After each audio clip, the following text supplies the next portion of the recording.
Salut mes petits citrouilles épices, c'est Nostro et aujourd'hui je vais vous parler de technologie, de permis de conduire, de polygones, de Marilyn Manson et puis aussi de The Rock parce que ça faisait longtemps. Pour être plus clair aujourd'hui avec mon vieux Niala, on va monter dans la DeLorean pour aller voir un peu à quoi ressemblaient les jeux vidéo il y a quelques années pour y jeter un regard à la fois amusé et nostalgique, à la fois hanté par les fantômes d'hier et pétillant de promesses de demain. Ouvrez grand les yeux, ça va vous faire tout bizarre. Numéro 1, Metal Gear Solid.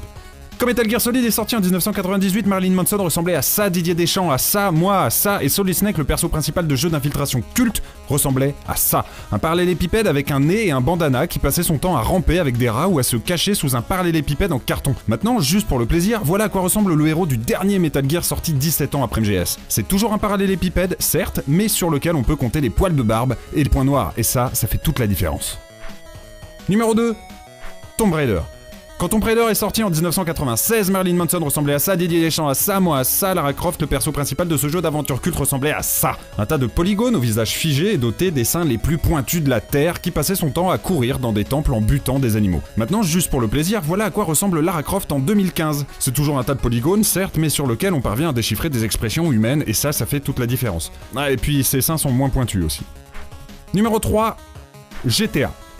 Quand GTA est sorti en 1997, Marilyn Manson ressemblait à ça, Didier Deschamps à ça, moi à ça, les caisses du perso principal de ce jeu pour apprendre le code de la route ressemblaient à ça. Des petites voitures miniatures toutes plates vues du dessus avec des piétons tout plats vus du dessus et des explosions toutes plates vues du dessus. Maintenant, juste pour le plaisir, voilà à quoi ressemblent les tirs de GTA en 2013. C'est toujours des petites voitures Ouais non, en fait non, c'est plus du tout pareil.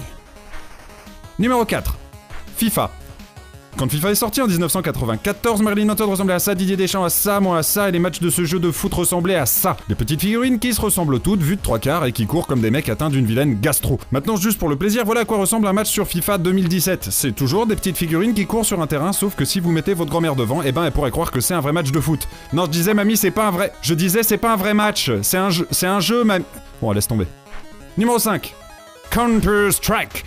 Quand Counter-Strike est sorti en 1999, Marilyn Manson ressemblait à ça, Didier Deschamps ressemblait à ça, moi à ça, et les batailles rangées entre terreau et anti-terreau ressemblaient à ça. Des bras tout carrés avec des Desert Eagles qui butaient des poules et des mecs qui campaient. Maintenant, juste pour le plaisir, voilà à quoi ressemble une bataille rangée sur le dernier Counter-Strike GO. Tout est plus beau, même les poules, et ça c'est important. Voilà, j'espère que vous êtes pas trop nostalgique après cette petite vidéo sur les jeux vidéo et sur les polygones. À part ça, n'oubliez pas de liker si ça vous a plu, de commenter si ça vous a plu, de vous abonner à la chaîne si c'est pas déjà fait, mais bon, là quand même en 2017, il s'agirait de le faire. On vous aime, on vous estime, on vous embrasse. Au revoir!